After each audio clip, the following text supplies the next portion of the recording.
Good day, Crime Talk aficionados. It is New Year's Day, and well, we're going to do a quick little year in review. So, for all our Crime Talk aficionados, and welcome to this special year-end episode of Crime Talk. As 2025 concludes, it's appropriate to reflect on the significant developments in the criminal justice system that we've taken a look at together. Drawing from my over 3 decades of experience as a criminal defense attorney, I try to provide a factual, impartial overview of the cases, our extensive coverage, and the broader impact on our programming, obviously. Lawyer. So let's proceed. First, our comprehensive coverage started in 2025. We had uploads and global reach this year. We delivered an unprecedented volume of content to ensure timely and thorough analysis.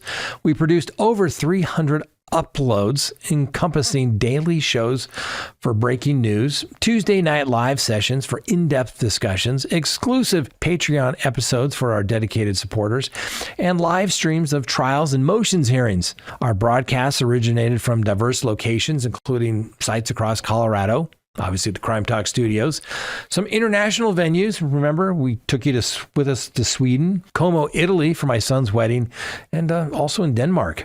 We grew and surpassed 300,000 subscribers on YouTube, reached over 460,000 followers on Facebook, and 2.7 million downloads on Apple Podcasts, Spotify, and other platforms as well. Like I said, we streamed trials and hearings, a year of courtroom drama. We provided some live coverage of several pivotal proceedings, offering real-time insights into that judicial process. We had the Karen retrial, I guess we should say, commencing on April of this year. The retrial addressed the 2022 deaths of Boston police officer John O'Keefe.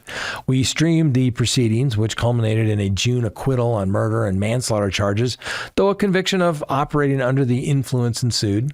Our analysis focused on evidentiary disputes and defense strategies. Let's not forget Lori Vallow and Brian Walshe cases.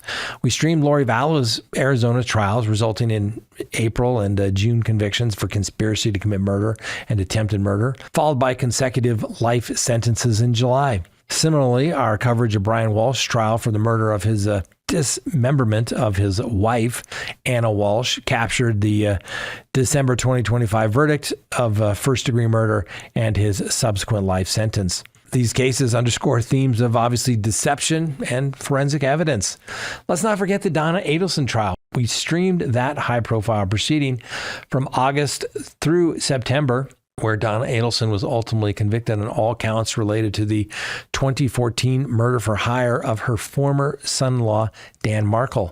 She received a life sentence in October regarding potential further Adelson family trials, such as one involving Wendy, perhaps. No additional indictments materialized in 2025, but hey, the saga appears concluded for the present, though appeals may extend further court proceedings. We had the Connor Grubb trial, motions hearing and related hearings. We covered pretrial motions in the case against the Blendon Township police officer, Connor Grubb, charged with the 2023 fatal shooting of Miss Young. Hearing in late 2025 addressed evidentiary matters with full trial commencing in November. Additionally, we examined motions hearing at the Ricky Stein case, focusing on procedural challenges and witness testimony. And let's not forget Bryan Kohberger's guilty plea.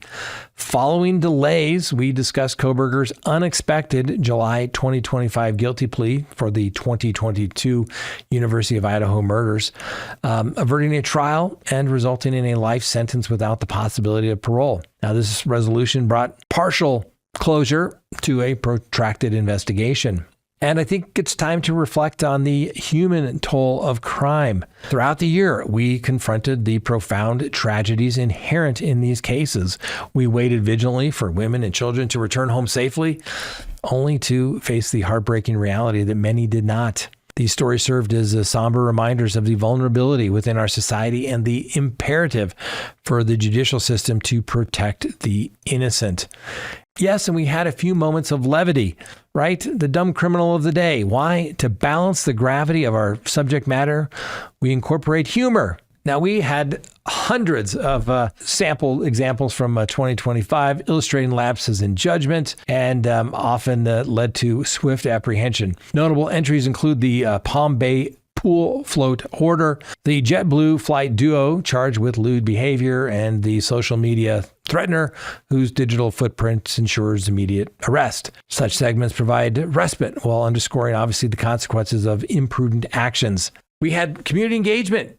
Meeting you at CrimeCon. A highlight of 2025 was our participation in CrimeCon, where we connected with thousands of you in person. These interactions obviously fostered meaningful dialogue on the criminal justice, reinforcing the value of our shared pursuit of the truth and accountability. Now, cases in the upcoming year. The Mellanie Buzzard case, the Nick Reiner case from Colorado. We should have the trial of Barry Morphew for the alleged murder of his wife. We have a new jurisdiction in that case, new prosecutor, and a new judge as well. So in summary, 2025 has been a year of rigorous analysis, ladies and gentlemen, global outreach and community building on Crime Talk with Scott Reich. We remain committed to delivering precise, unbiased coverage in the year ahead. And should you have reflections of these topics or suggestions for future content, please share them in the comments. Happy New Year, everyone. We appreciate you. We do. And remember, the Constitution matters.